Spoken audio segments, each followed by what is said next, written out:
All right, folks. Hey, what's going on? Roland Martin here, RolandMartinUnfiltered.com. So, over the last couple of months, we've been live streaming a lot of different videos and a lot of different things like that.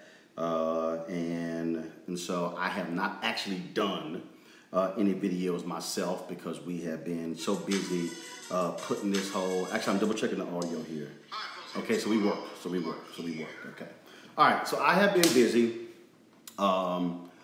putting all this sort of stuff together, getting ready for September 4th, our launch. And so I have not done any videos like this. And so I've been so busy, but I had to do one. So I just finished watching this clip from The View today, where Meghan McCain and Joy Behar got into this whole back and forth over Alexandria Cortez.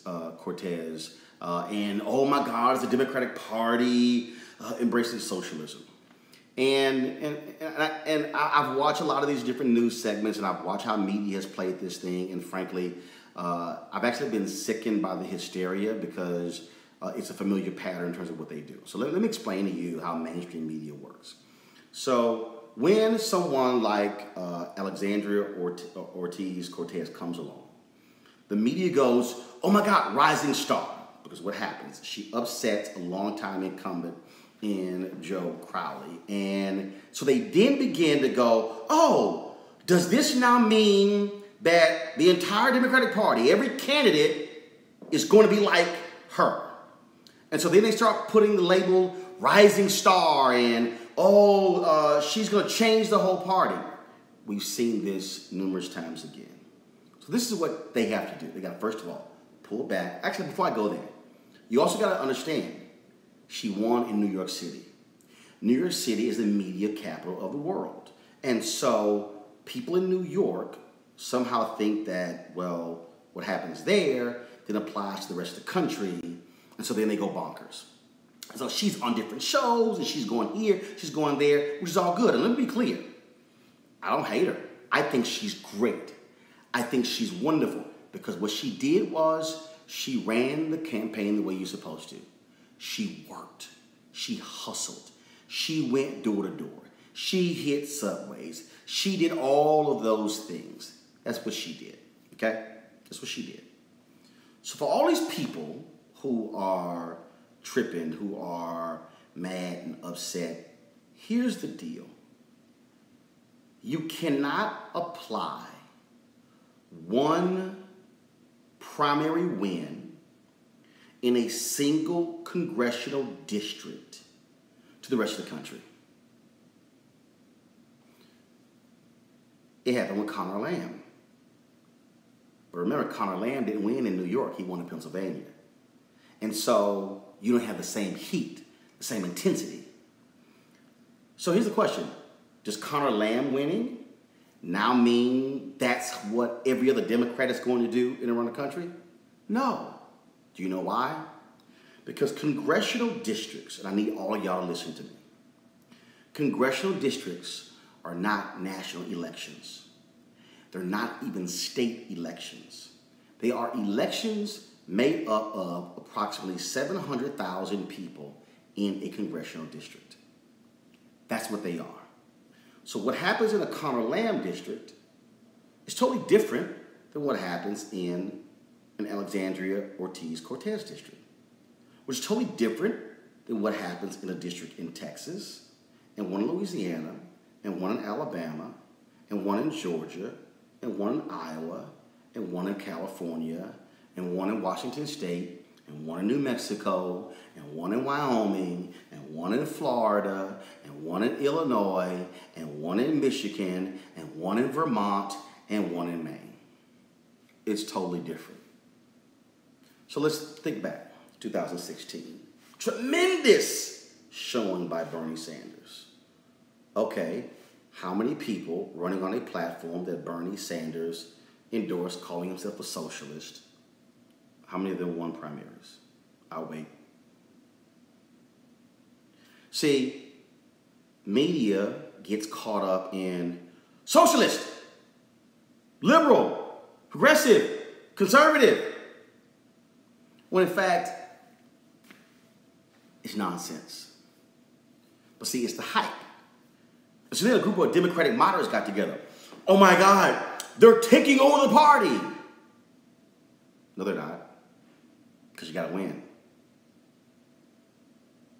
You got to win. And so you have this mass hysteria happening. And so media is playing this game that somehow, let me also say this here. Cortez hasn't won the seat. She won the primary. Now, clearly it's a Democratic district. She's favored to win. But she hasn't officially won. So she's not an actual member of Congress yet. But again, people automatically go, rising star. Could she run in 2020? It always happens. I see this all of the time. What she is doing, she's a 28-year-old Latina who is inspiring other people. And that's great. She's telling her story of how she won in that district. That's great. All of that is wonderful. And it's exactly what we should be covering. What media should not do is somehow project what's happening in one district is not going to sweep the rest of the country. And so that's the game they're playing. And look, maybe that's why they won't book me on a show, because I'm not all caught up in all the drama. But y'all, don't buy the hype. Don't buy any of the hype that you're seeing on cable news because it's hype. Don't buy the hype that you're seeing on broadcast news, okay? In order for Democrats to win, they're going to have to run different people, because who you run really is based upon the district. Some districts are going to be heavily immigrants. Some of them will be heavily Latino, heavily Hispanic, heavily white. Some will be liberal, some will be moderate, some will be conservative. You're going to have, so it all depends on the district. You can't say in Cortez how she ran and her platform is going to work if she runs somewhere else in the country. In fact, you can't even project that somehow her platform, or even that of Bernie Sanders, is going to be appealing to win the Democratic primary for president in 2020. You simply can't, because the country is made up of different regions and different interests. Now, the enthusiasm that Cortez has brought to the party is amazing. It is no different than when you had Tea Party folks who were running as well. They were running as insurgents. They were running against business as usual. But don't allow yourself to get caught up in the media hype and to say that, oh, this is just, oh my God, this is just going to somehow just change everything. It's not. It's not. She's one candidate in one congressional district in the state of New York. That's what it is. Her campaigning for others, great. That's fine. But it doesn't mean every candidate is going to be that way.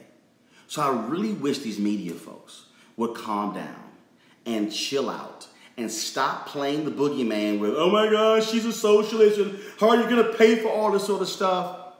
When just today, Donald Trump is going to propose $12 billion in emergency funding for farmers who have been hurt by his tariffs. Where are you going to get that money from? No, seriously, I want y'all to think about this here. So we're blasting Cortez because of her thoughts about college education and funding our public schools. But then we can't find money. But they're proposing $12 billion for farmers who've been hurt by Trump's tariffs. When if you don't do Trump's tariffs, then the farmers don't get hurt, and you ain't got to spend $12 billion. Y'all see how the game is being played? Y'all see how this thing goes? So I just want you to understand. See, this is why I'm launching Roland Martin Unfiltered. Because the hysteria that we're seeing in mainstream media is nonsense. This is why we're launching it on September 4th. Because somebody has to explain this stuff. And it's not drama. And it's not, oh my God, the world's going to end. No, it's some basic. He's got it. Whatever the biz, he's on it. Whatever it is, he's got the scoop, the fact, the find. And when it breaks, he's right on time. And it's rolling. Best believe